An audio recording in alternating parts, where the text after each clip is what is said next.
Hello అండి, అందరికీ welcome to my channel. చిన్నప్పటి నుంచి నాయనమ్మ ఎండు చేపలు, ఎండు రొయ్యలతో వంకాయ, దోసకాయ, టమాటా, గుడ్డు ఇలాంటివి వేసి బోల్డ్ రకాలైతే చేసేదన్నమాట.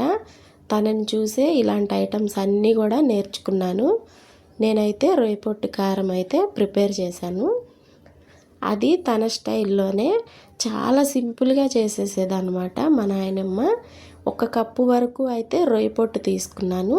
ఒకసారి క్లీన్ చేసేసాను. తడిపి అలా ఏం చేయకూడదండి. మనం తడిపాము అంటే నిల్వ ఉండదు మనకి, మనం చేసుకునే కారము. అందుకని చెప్పేసి రొయ్య పొట్టులో ఏదన్నా డస్ట్ కానీ పొట్టు కానీ అలాంటిది ఉంటే జస్ట్ నలిపేసి పైన వరకు మనము వేసేసుకోవాలన్నమాట. పొట్టుని అడుగుందంతా వేస్ట్ అంతా తీసేయాలి. ఆల్రెడీ నేను క్లీన్ చేసి పెట్టుకున్నాను కాబట్టి పెద్దగా వేస్టేజ్ అనేది ఏమి ఉండదు. బయట నుంచి కొని తెచ్చుకున్నప్పుడు మాత్రం ఒకసారి నలిపేసి అడుగున డస్ట్ అంతా పడేసి ఓన్లీ పొట్టు వరకే అయితే మనము వండుకుంటే బాగుంటుందన్నమాట.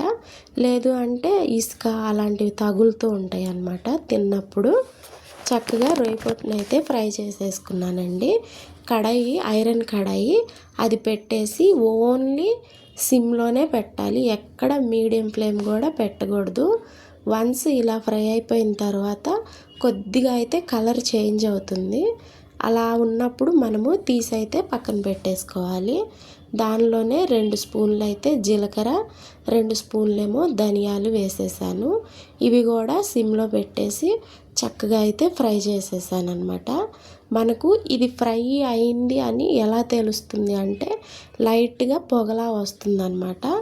అప్పుడు మనము పొయ్యి ఆపేసుకొని వీటినైతే తీసుకోవాలి. లేదు అంటే మాడిపోతాయి. ఇలా పొగ వచ్చేటప్పుడే మనకి మంచిగా ఫ్రై అయిపోయినాయి అని అర్థము. వెంటనే పొయ్యి ఆపేసుకోవాలి.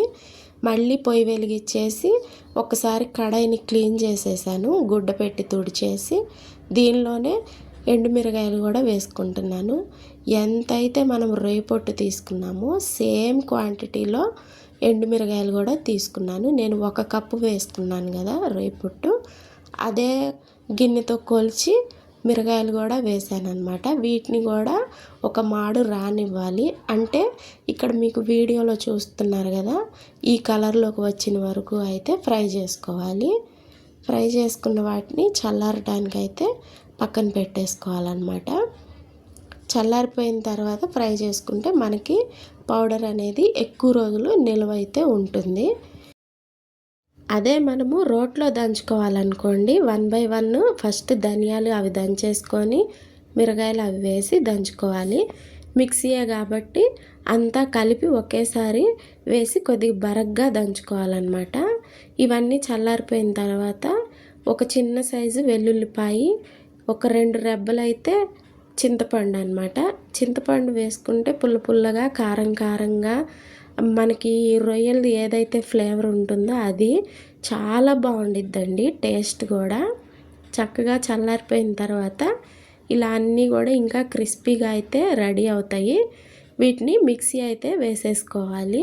మిక్సీ వేసిన వెంటనే కూడా కొద్దిసేపు మనము చల్లారి పెట్టుకుంటే కారం అనేది పాడవకుండా ఎక్కువ రోజుల వరకు నిల్వ ఉంటుంది. దీనిలోకే నేను టేస్ట్కి సరిపడా కల్లుప్పు అయితే వేసేసుకున్నాను. ఒక 2 స్పూన్లు వరకు అయితే ఆయిల్ వేసానండి. ఆయిల్ మన ఇష్టము, ఏ ఆయిల్ అయినా వేసుకోవచ్చు, పర్లేదు. మన దగ్గర ఏ ఆయిల్ ఉంటే అదే వేసుకొని బరగ్గానే మిక్సీ చేసుకోవాలి. మరీ పూర్తిగా మెత్తటి పౌడర్లో అయితే మిక్సీ చేసుకోకూడదు. వేడి వేడి అన్నంలో కొద్దిగా నెయ్యి వేసుకొని తిన్నా చాలా టేస్ట్ ఉంటుంది. లేదు అంటే నెయ్యి లేకపోయినా బాగుంటుంది. ఈవినింగ్ టైంలో మా వాళ్ళకి వేడి అన్నం వండేసి కొద్దిగా నెయ్యి వేసి ఈ కారం వేసి అయితే ఇచ్చేస్తే చక్కగా అయితే తినేసారనమాట. ఫ్లేవర్ కూడా ఎంత బాగుంటుందో. ఇలాంటివి మంచి ఫ్లేవర్ ఉండాలంటే ఎప్పటికప్పుడు ఫ్రెష్గా చేసుకుంటూ ఉంటే చాలా టేస్టీగా ఉంటాయి.